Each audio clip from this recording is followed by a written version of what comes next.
नमस्कार शेतकरी मित्रांनो, स्वागत आहे आमच्या शेतकरी मित्र 1994 यूट्यूब चॅनल. शेतकरी मित्रांनो, भारत कृषी प्रधान देश म्हणून ओळखला जातो, म्हणून शेतीला खूप महत्त्व आहे.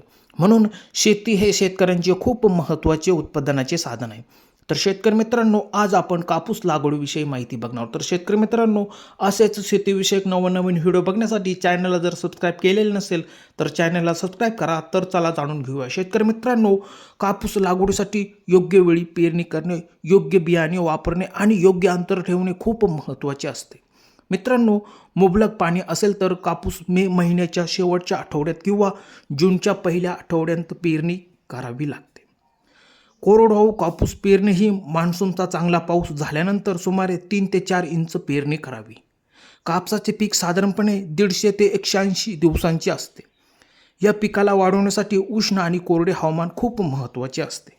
शेतकरी मित्रांनो, कापूस लागवडीमधील ओळीतील अंतर हे वाण आणि लागवड पद्धतीवर अवलंबून असते, परंतु सामान्यतः 90 सेंटीमीटर ते 120 सेंटीमीटर किंवा त्यापेक्षा जास्त ठेवले जाते.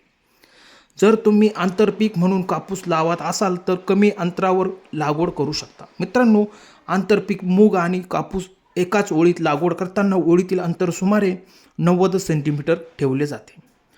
त्यानंतर कापूस आणि उडीद एकत्र लावताना ओळीतील अंतर सुमारे 60 सेंटीमीटर ठेवावे लागते.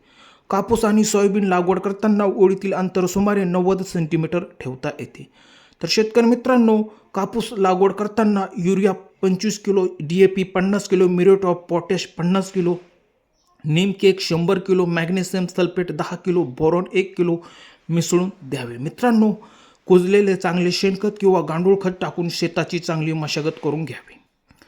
शेतकरी मित्रांनो, कीड व रोगाच्या नियंत्रणासाठी फवारणी करणे खूप गरजेचे असते. जसे की शेंगा पोखरणाऱ्या अळीसाठी तुम्ही फवारणी करू शकता. स्पिनोसाइड हे कीटकनाशक फवारू शकता. त्यानंतर सेंडर छोटी अळी आणि रसशोषक किडीवर नियंत्रण ठेवण्यासाठी वापरले जाते. त्यानंतर बुरशीनाशक कार्बेनिझम हे बुरशीजन्य रोगावर एक प्रभावी बुरशीनाशक आहे. शेतकरी मित्रांनो, कापूस पिकातून जास्त उत्पादन घ्यावायचे असल्यास कापूस वाण, लागवड, अंतर, खते, औषधे, पाणी यांचे खूप व्यवस्थितपणे नियोजन करावे लागते. मित्रांनो, दिलेली माहिती कशी वाटली? दिलेली माहिती आवडल्यास चॅनलला सबस्क्राईब करा. धन्यवाद शेतकरी मित्रांनो.